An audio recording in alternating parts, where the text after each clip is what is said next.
Good morning बच्चे। आज हम कोऑर्डिनेट ज्योमेट्री के बेसिक्स जो हैं उनको एक बार आपको बताएंगे। ऐसे मुझे पता है कि 9th में भी और 10th में भी दोनों जगह आपको कोऑर्डिनेट काम आती है, लेकिन इसके बाद भी जब आप 11th 12th में जाओगे तब भी ये चैप्टर आपको काम आएगा। इसलिए बेसिक्स क्लियर करने के लिए आप सभी बच्चे अपनी अपनी कॉपी किताब खोलकर बैठेंगे और समझेंगे कि कोऑर्डिनेट ज्योमेट्री होती क्या है। बच्चे, कोऑर्डिनेट ज्योमेट्री पढ़ाने से पहले मैं एक छोटा सा कॉन्सेप्ट तुम लोग को ज्योमेट्री का देना चाहती हूँ। ज्योमेट्री में हम लोग ने एक बिंदु से शुरू किया, बिंदु से रेखा बनी, रेखा से एंगल बना, एंगल से ट्रायंगल बनी, दो ट्रायंगल मिलकर एक क्वाड्रिलेटरल बनी और उसके बाद हमने बहुत सारे शेप्स बनाए, ठीक है, हेक्सागन, पेंटागन, उसके बाद धीरे धीरे करते करते हमारा सर्कल बना, ठीक है। तो ये सारी हमारी ज्योमेट्रिकल फिगर्स हैं। इसको अब हम पढ़ेंगे अलजेब्रा के साथ। अभी तक आपने ज्योमेट्री पढ़ी, उसको बिंदु ओ लिए, रेखाखंड ए बी लिए, ये सब। अब हम कुछ अलजेब्रा की इक्वेशंस के साथ ज्योमेट्री को जोड़ेंगे और ये बन जाएगी हमारी कोऑर्डिनेट ज्योमेट्री। तो इसके लिए बच्चे सबसे पहले आपको ये जानना पड़ेगा कि कोऑर्डिनेट ज्योमेट्री कब, कैसे, कहाँ शुरुआत हुई। अब छोटी सी एक एग्जांपल मैं लेती हूँ बच्चे। आपके बोर्ड पर मैंने ये डॉट लगाया, ये बिंदु लगाया। अब मैं आपसे पूछना चाहती हूँ कि ये बिंदु कहाँ स्थित है। कुछ बच्चे बोलेंगे बोर्ड के राइट साइड में स्थित है, कुछ बच्चे बोलेंगे ऊपर की ओर स्थित है, कुछ बच्चे बोलेंगे बोर्ड के ऊपर उस साइड में स्थित है। लेकिन एग्जैक्टली बोर्ड के ऊपर उस साइड में तो ये भी हो सकता है ना, बोर्ड के ऊपर उस साइड में तो यहाँ भी हो सकता है। तो एग्जैक्टली आप इस बिंदु के बारे में मुझे कुछ नहीं बता पाए, इसलिए हमको एक नई तरह की मैथमेटिक्स की ज़रूरत पड़ी, ठीक है। रेने दकार्ते नाम के एक गणितज्ञ थे जिन्होंने सबसे पहले ऐसे ही लेटे लेटे छत पर एक बिंदु की पोजीशन को देखते देखते सोचा कि इस बिंदु को मैं किस तरह से लोकेट कर सकता हूँ। तब उन्होंने एक तल बनाया जिसे उन्होंने नाम दिया कार्तीय तल, कार्टेशियन प्लेन, ठीक है।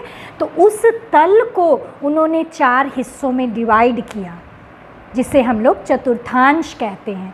अभी पढ़ेंगे इसको हम डिटेल में, मैं एक मोटा मोटी आपको इसकी हिस्ट्री बताना चाह रही हूँ।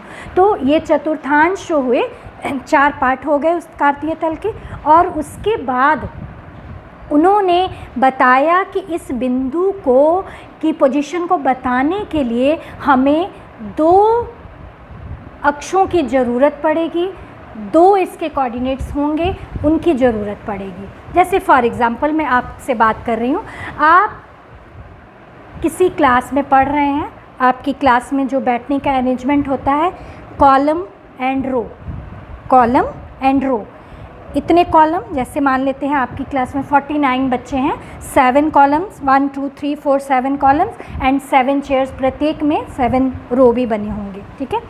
तो उसमें अगर आपकी क्लास में मान लेते हैं, मैं किसी बच्ची का नाम लेती हूँ अदिति, मैं किसी जूनियर क्लास की बच्ची को भेजती हूँ कि बेटा जाओ अदिति को बुला के लाओ 9th क्लास में से। तो आपकी क्लास में 3 अदितियाँ हैं, ठीक है। तो वो 9th क्लास में जाएगी, तीनों अदितियों को बुला के ले आएगी, वो कहेगी मिस अदिति को बुला रही है, तो तीनों अदितियाँ मेरे पास आएंगी। लेकिन अगर मैं एग्जैक्टली बताऊँगी, बच्चे क्लास 9 में फर्स्ट कॉलम में सेकंड रो में जो अदिति बैठी हुई है उसको बुला कर लाइए, तो वो एग्जैक्टली उसी बच्चे को बुला के लाएगी।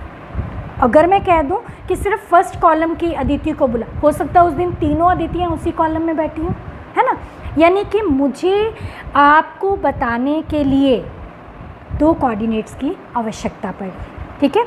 जिन कोऑर्डिनेट्स की आवश्यकता पड़ी वही कोऑर्डिनेट्स हमको अलजेब्रा से जोड़ेंगे।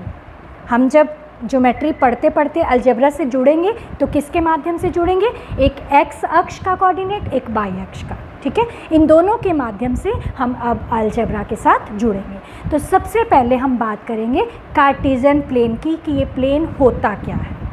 गर्ल्स, हमारा ये प्लेन सरफेस है, यदि मैं इसको दो अक्षों के माध्यम से, दो अक्ष, एक कहलाता है एक्स अक्ष, दिस इज एक्स, और इसको हम लोग x dash, x x dash, और इसको हम लोग वाई वाई डैश अक्ष का कहते हैं, ठीक है। एक ऊर्ध्वाधर होता है और एक क्षैतिज होता है। एक्स एक्स डैश जो है वो क्षैतिज अक्ष है और ये ऊर्ध्वाधर अक्ष है, वाई वाई डैश, ठीक है। दोनों अक्ष एक दूसरे के परपेंडिकुलर होते हैं, 90 डिग्री पर एक दूसरे से मिलते हैं, और इस जहाँ पर ये मिलते हैं उस बिंदु को हम लोग क्या कहते हैं, मूल बिंदु, ओरिजिन, मूल बिंदु कहलाता है, ठीक है। मूल बिंदु के बाद अब हमको जानना है कि ये दोनों अक्षों का महत्व क्या है, ठीक है। लेकिन उससे पहले ये कार्टेशियन प्लेन, दो अक्षों ने इसे 4 हिस्सों में बांट दिया। इस सरफेस को दो अक्षों ने 4 हिस्सों में बांटा, वो चारों हिस्से क्या कहलाते हैं, क्वाड्रेंट, जिसे हम लोग चतुर्थांश भी कहते हैं, चतुर्थांश, ठीक है। ये चतुर्थांश या क्वाड्रेंट क्या होते हैं, कार्टेशियन प्लेन को जब दो अक्ष 4 हिस्सों में बांटते हैं तो उन चारों हिस्सों को हम उस कार्टेशियन प्लेन का, कार्तीय तल का चतुर्थांश कहते हैं। चतुर्थांश में एक बात ध्यान देना बच्चे, ऐसे जनरली अगर आपको कहा जाए 1 2 3 4 लिखो तो तुम लोग इसको 1, इसको 2, इसको 3, इसको 4 लिखोगे, लेकिन हमारे जो चतुर्थांश है वो एंटी क्लॉकवाइज, ये फर्स्ट, ये सेकंड, ये थर्ड एंड ये फोर्थ, ऐसे क्लॉकवाइज ऐसे चलते हैं हम लोग जनरली 1 2 3 4, है ना, लेकिन ये एंटी क्लॉकवाइज चलते हैं। इसको हम लोग क्या कहेंगे, फर्स्ट क्वाड्रेंट। ये कौन सा क्वाड्रेंट है, सेकंड क्वाड्रेंट। एंटी क्लॉकवाइज हो गया, क्लॉक इधर घूमती है और हम लोग anti clockwise, first quadrant, second quadrant, and ये आ गया आपका थर्ड क्वाड्रेंट, एंड देन ये आ गया आपका फोर्थ क्वाड्रेंट। ये 4 क्वाड्रेंट हो गए, ठीक है। इसके 4 चतुर्थांश हो गए।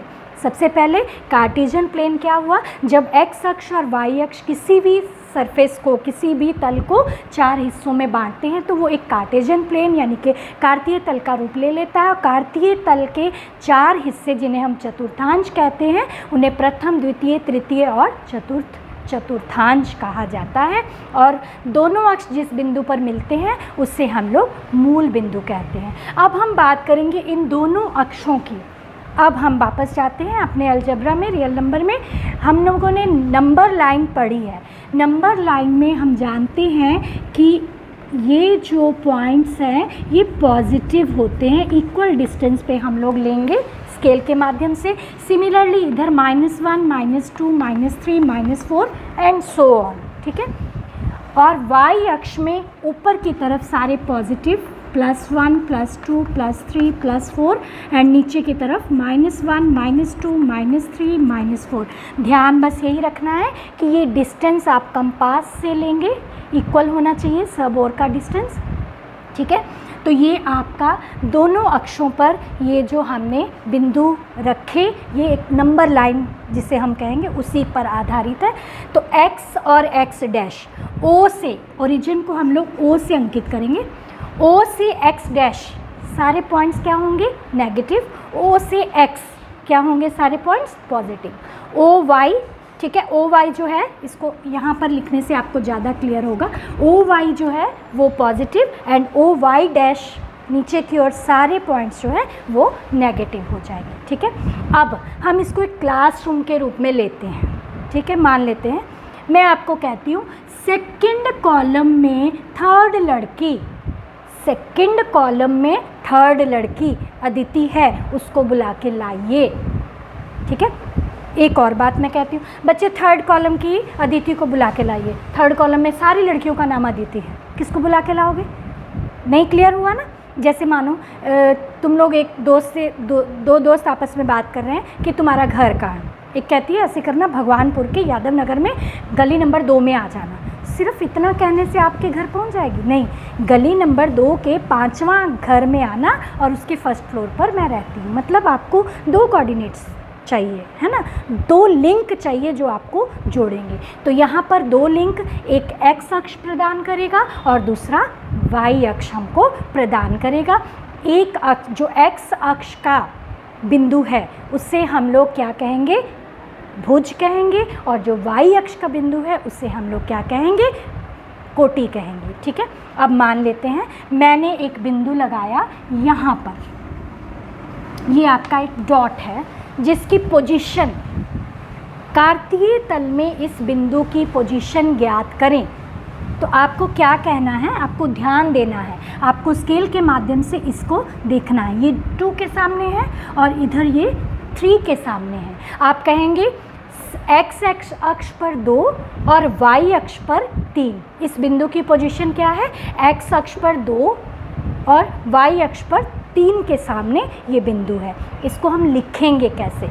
जब भी हम लिखेंगे तो इसकी पोजीशन इस तरह से लिखेंगे 2 और 3। पहला जो अक्षर है वो एक्स अक्ष के अक्ष को यानी कि भुज को अंकित करता है।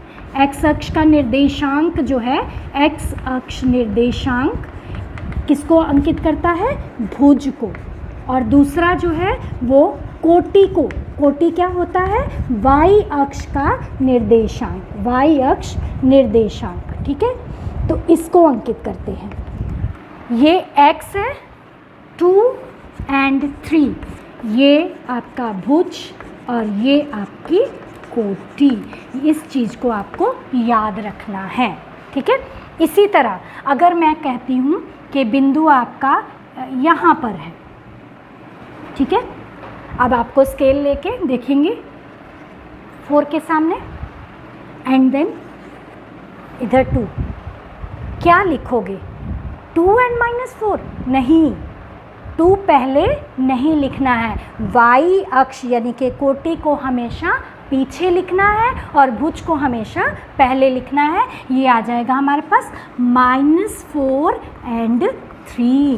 पहले x निर्देशांक लिखेंगे और फिर कौन सा निर्देशांक लिखेंगे? y निर्देशांक लिखेंगे। क्लियर है ना सबको? पहले x निर्देशांक, फिर हम लोग लिखते हैं y निर्देशांक। तो इस तरह से ये आपके किसी बिंदु की पोजीशन जो है कार्तीय तल पर ज्ञात की जा सकती है। तो सबसे पहले आपको कार्तीय तल पता होना चाहिए। 2 अक्ष जब एक दूसरे के लंबवत होते हैं तो वो उस तल को 4 हिस्सों में बांट देते हैं। उसी तल को हम लोग क्या कहते हैं? कार्तीय तल कहते हैं। और कार्तीय तल में एक एक्स अक्ष होता है, एक वाई अक्ष होता है, जो दोनों जहाँ पर मिलते हैं, जहाँ पर एक दूसरे पर लांबिक होते हैं, उस बिंदु को हम लोग मूल बिंदु कहते हैं। और बच्चे एक बात बताओ तो, इस मूल बिंदु के निर्देशांक क्या होंगे? 0 और 0, x भी 0 और y भी 0, दोनों ही 0 हैं।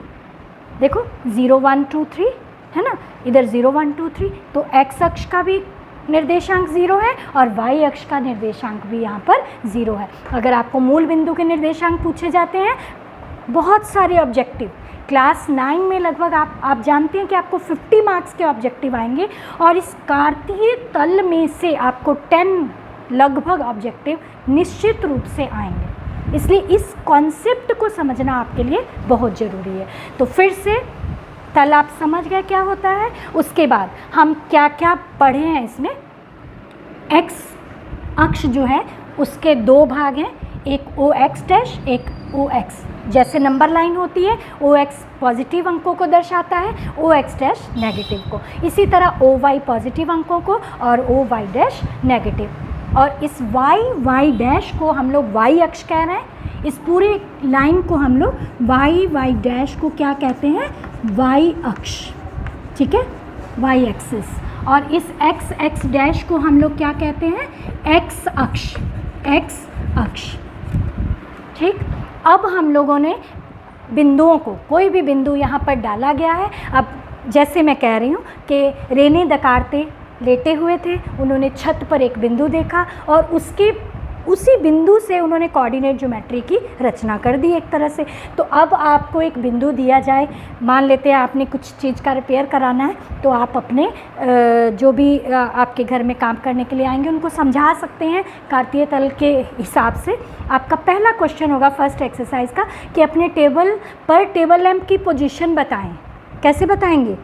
ऐसे नहीं कि मैंने टेबल लैंप लेफ़्ट और रखी है, आप उसको कार्तीय तल में बांट लीजिए, ठीक है, और उसको बताइए कि वो फर्स्ट क्वाड्रेंट में है, सेकंड क्वाड्रेंट में है, थर्ड में या फोर्थ में, लगभग इस पोजीशन पर आप उसको बना करके इस तरह से कार्तीय तल बना के ये बिंदु रख के उसकी पोजीशन एग्जैक्टली बता सकते हैं। यहीं पे रख दो, है ना। आप बता सकते हैं कि वो फर्स्ट क्वाड्रेंट के एक्स अक्ष के निर्देशांक 2 और वाई अक्ष के निर्देशांक 3 पर रखी गई है। क्लियर है ना। आपको क्या करना है, टेबल लिए, स्केल लिए, उसको डिवाइड के एकदम प्रैक्टिकली उसको यूज़ करना है ना। जैसे मैं छत कह रही हूँ, क्लास कह रही हूँ, टेबल कह रही हूँ, तो आपको प्रैक्टिकली इसको कैसे यूज़ करना है ये आपको समझ में आना चाहिए। दूसरी बात बच्चे, बहुत सारे बच्चे जब हम लोग कहते हैं -2 एंड -2 बिंदु को अंकित करो, ठीक है, वो लोग क्या करते हैं, ये -2 और ये -2, ठीक है, इसको -2 लिख देते हैं, इसको -2। उनको नहीं पता है कि बिंदु की पोजीशन है, ये -2 रेखाओं की पोजीशन नहीं है, ये उस बिंदु की पोजीशन है जो यहाँ -2 से चल के मिलेगा और इधर भी -2 से चल के मिलेगा, ये बिंदु की पोजीशन है, ठीक है। तो हम कार्तीय तल पे किसी भी बिंदु को x निर्देशांक या फिर y निर्देशांक के माध्यम से समझ सकते हैं और देख सकते हैं। इसके बाद बच्चे अब हम लोग को समझना है कि अगर इनमें से x या y दोनों में से कोई एक अगर 0 दे दिया जाए तब क्या होगा। तो उसके लिए फिर से मैं एक बार कार्तीय तल बनाती हूँ। हाँ, तो बच्चे अब हमको जानना है अगर x या y में से कोई एक निर्देशांक 0 हो जाए तब वो कहाँ पर स्थित होगा। हमारे पास मान लेते हैं क्वेश्चन है 0 एंड -1, ठीक है, 0 एंड -1। 0 के सामने x0 कहाँ है, ये y -1। पहला जो निर्देशांक है वो x पर देखेंगे, दूसरा निर्देशांक जो है वो किस पर देखेंगे, y पर। पहला है 0, ठीक है, दूसरा है -1। -1 मैं किस पर देखूंगी, y पर। तो ये इस बिंदु की पोजीशन कहाँ आई, यहाँ पर आई, है ना। अब मैं आपको क्वेश्चन देती हूँ 2 एंड 0, x अक्ष पर 2, y अक्ष पर 0, ये पोजीशन आई। ये आपका बिंदु कौन सा है, 0 एंड -1 बिंदु है, ठीक है। 0 ऐसे ये लाइन का नाम नहीं है, 0 एंड -1 इस बिंदु की पोजीशन है ना। कॉलम में इतनी दूर, रो में इतनी दूर, पोजीशन तो उस अदिति की थी ना, समझ में आ रही बात। इसी तरह इस बिंदु की पोजीशन है। अब फिर देखो यहाँ पर 2 एंड 0, इस बिंदु की पोजीशन कितनी आ गई, 2 एंड 0। अगर आप ध्यान से अगर इसको देखोगे तो अगर आपका x 0 है तो बिंदु कौन से अक्ष पर है, y अक्ष पर। अगर आपका y 0 है तो बिंदु कौन से अक्ष पर है, x अक्ष पर।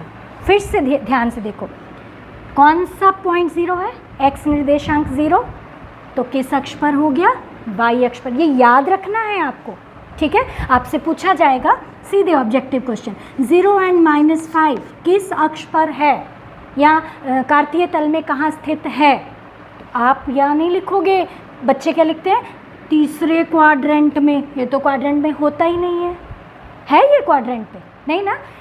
इस कार्तीय तल के 2 भाग, एक तो चतुर्थांश, दूसरा ये अक्ष भी तो हैं, इन अक्षों पर भी बिंदु स्थित हो सकते हैं। तो ये आएगा 0 एंड -5। उसके बाद 0 एंड -5 किस पर स्थित है, आपको बना के नहीं देखना है, 1 नंबर के सवाल के लिए आपको बना के नहीं देखना, आपको याद करना है। अगर x 0 तो y अक्ष पर, अगर y 0 तो एक्स अक्ष पर, कुछ नहीं सोचना है। एक्स 0 है तो आप सीधे लिखेंगे कहाँ पर स्थित है, वाई अक्ष पर। बहुत सारे बच्चे लिखेंगे तीसरे क्वाड्रेंट में, कोई लिख देंगे चौथे क्वाड्रेंट में, एकदम गलत। जब भी कोई भी निर्देशांक 0 हो जाए वो कभी चतुर्थांश में नहीं होगा। अब आपको सवाल होगा 1 कार्तीय तल में कहाँ स्थित है, 1 कहाँ स्थित है, यहाँ पर, दिस ये बिंदु जो है क्या कहलाएगा, 1 जो है आपका कार्तीय तल पर कहाँ स्थित है, फर्स्ट क्वाड्रेंट में, ठीक है। अगर आपसे पूछा जाए -3 एंड -2 कहाँ स्थित है, -3 एंड -2 ये आपका यहाँ स्थित है, ठीक है। फर्स्ट, सेकंड, थर्ड कौन से क्वाड्रेंट में, -3 एंड -2 कौन से क्वाड्रेंट में आ जाएगा, थर्ड क्वाड्रेंट में, ठीक है। अगर आपसे पूछा जाए 3 एंड 0 कहाँ स्थित है, 3 एंड 0 वाई निर्देशांक 0 तो किस अक्ष पर हो जाएगा, एक्स अक्ष पर स्थित हो जाएगा। ये सारी चीज़ें आपको प्रैक्टिस से ज़्यादा समझ में आएंगी, ठीक है। अब आपको फिर से एक बार समझना है, देखो ध्यान से देखो। फर्स्ट क्वाड्रेंट जो है हमारा, फर्स्ट क्वाड्रेंट, इसमें दोनों निर्देशांक क्या हैं, पॉजिटिव। अब क्लियर हो रहा है ना, क्योंकि हम देख चुके, समझ चुके। सेकेंड क्वाड्रेंट में दोनों निर्देशांक क्या हैं, एक्स नेगेटिव, वाई पॉजिटिव, ठीक है। और तीसरे क्वाड्रेंट में दोनों नेगेटिव। ये कौन सा क्वाड्रेंट आ गया, थर्ड क्वाड्रेंट। फोर्थ क्वाड्रेंट में क्या है, पॉजिटिव एंड नेगेटिव। ये आपके चारों क्वाड्रेंट दिमाग में रख सकते हो, याद रख सकते हो तो बहुत अच्छी बात है। नहीं याद रखते हो तो कार्टेशियन प्लेन अपने दिमाग में एकदम सेट कर लो, उस पर फोकस करो। पहला प्लस प्लस, दूसरा माइनस प्लस, तीसरा माइनस माइनस, चौथा प्लस माइनस। बहुत रटने की आवश्यकता नहीं है, आपको थोड़ा सा एक ड्रॉ रफली भी करोगे तो आइडिया मिल जाएगा।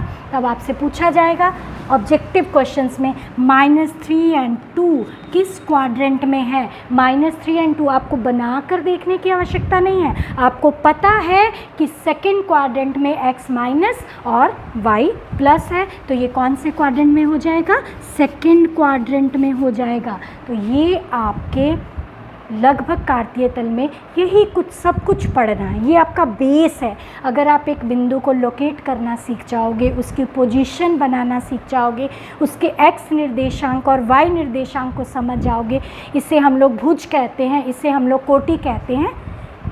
एक्स अक्ष ये जो है ये क्या कहलाएगा, एक्स निर्देशांक क्या कहलाएगा, भुज। वाई निर्देशांक क्या कहलाएगा, वाई निर्देशांक कोटि।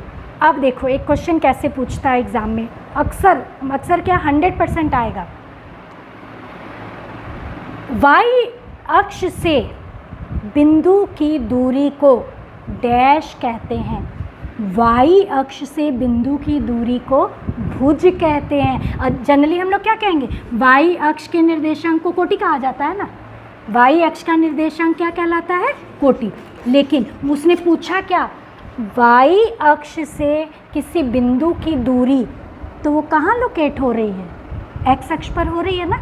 वाई अक्ष से किसी बिंदु की दूरी क्या कहलाएगी, भुज, ठीक है। इस पॉइंट को याद रखना, वाई अक्ष से किसी बिंदु की दूरी, किसी बिंदु की दूरी क्या कहलाती है, भुज। तो इसका रिवर्स क्या होगा, एक्स अक्ष से किसी बिंदु की दूरी क्या कहलाती है, कोटि।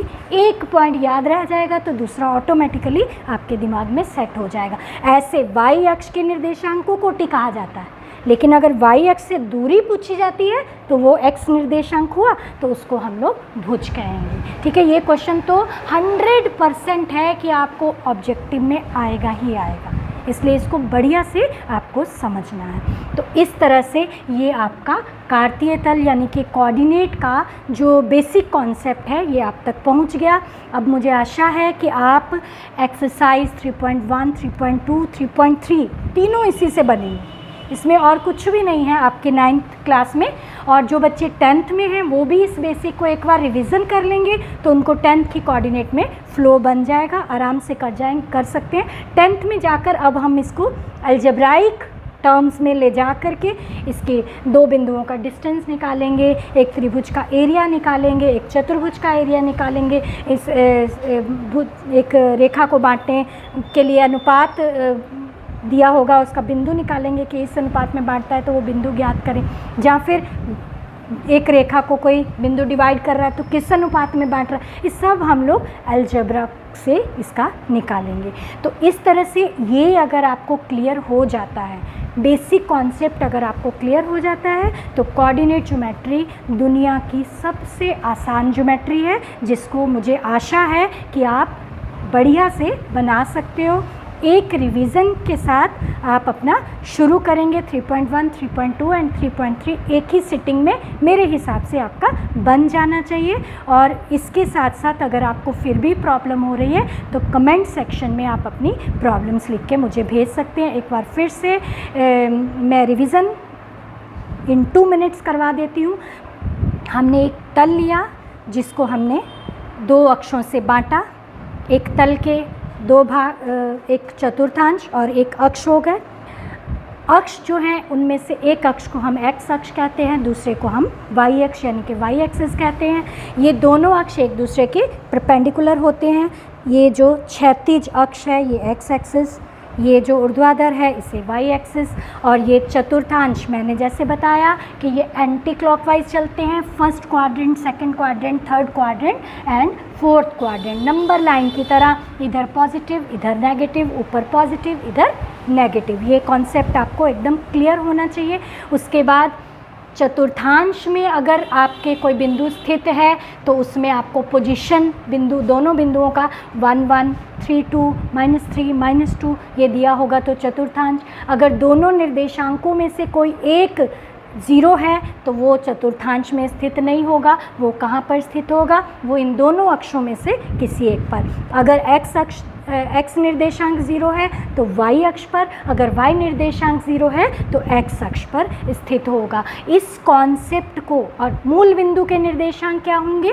0, 0। ये भी बहुत बार क्वेश्चन पूछा जाता है, ठीक है। मूल बिंदु के निर्देशांक 0, 0। तो इस कॉन्सेप्ट को आप अपने दिमाग में रखिए, फीड कर लीजिए, ठीक है। और कभी डिलीट नहीं हो, क्योंकि ये आपको 10th, 11th और 12th लगभग, और आगे अगर इंजीनियरिंग करते हैं या और हायर स्टडीज़ में जाते हैं तो कोऑर्डिनेट ज्योमेट्री अब जो आपकी शुरू हुई है, जब तक आप मैथ से जुड़े रहोगे ये ज्योमेट्री आपके साथ जुड़ी रहेगी। और अगर ये कॉन्सेप्ट अभी से क्लियर होने शुरू हो गए तो ये सबसे आसान टॉपिक होगा आपके आने वाले समय में मैथ्स पढ़ते समय। तो इसलिए बच्चे आप लोग बहुत ध्यान से, बहुत समय देके इस कॉन्सेप्ट को समझिएगा, और आने वाले समय के लिए आप सबको ऑल द बेस्ट। बढ़िया से पढ़िए और आगे बढ़िए। Thank you.